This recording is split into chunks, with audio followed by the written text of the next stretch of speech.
In this front office setting, in this day and age, my computer has to be one of my best friends and deserves care, not fear.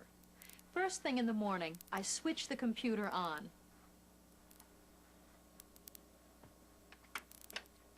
A process called booting.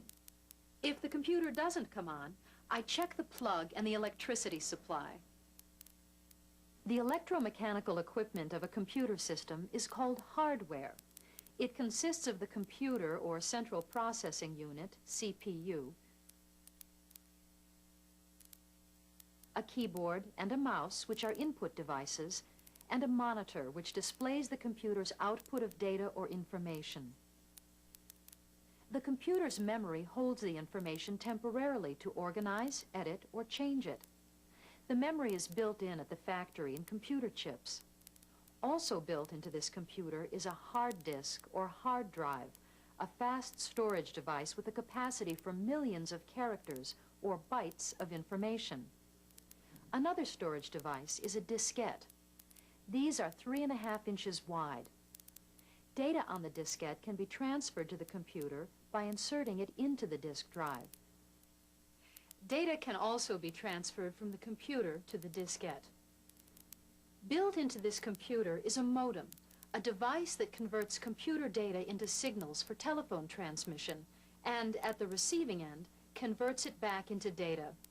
Through the modem and the telephone, I can transmit and receive information quickly from our other office, from the hospital, from insurance companies, and from medical libraries and databases, including the internet. I can send messages all over the world through electronic or email. The keyboard inputs programs and data into the computer's data storage. It is like a typewriter keyboard with the addition of function keys.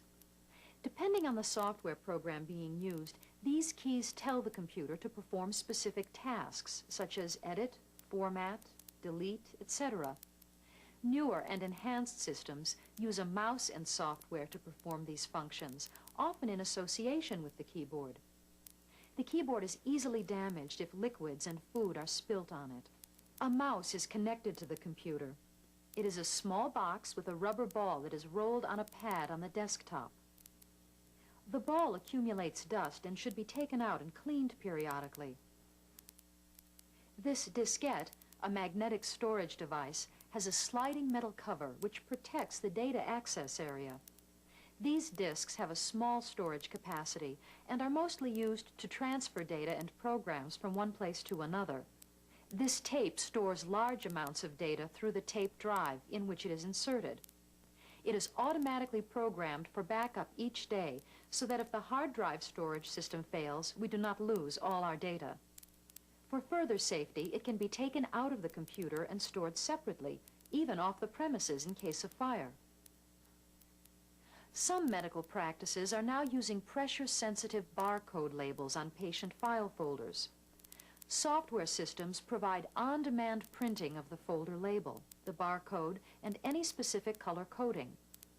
A wand attached to the computer makes barcode recognition, file management, and tracking of the file immediately possible. I spend much of my working day in front of the computer and take care to meet the needs of my body to do this without injury. This science of body positioning is called ergonomics. The following procedures help avoid injuries.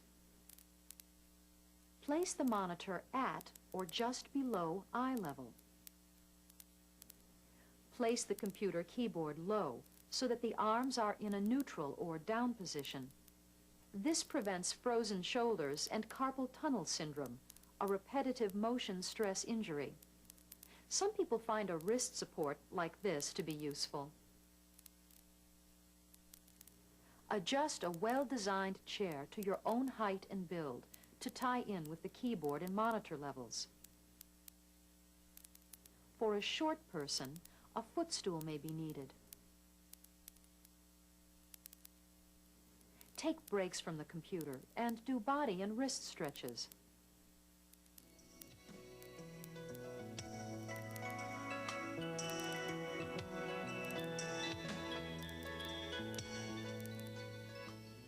Attached to the computer is a printer, which produces hard copy of the computer's output in a readable form.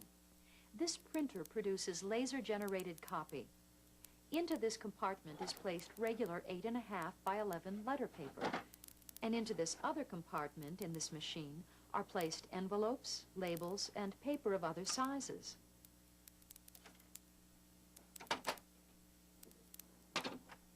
The printing cartridge has to be replaced periodically when the print becomes faint and blurred. The controls for the printer, for example, those which determine which pages to print, how many copies to make, are in a software program installed on the hard drive of the computer.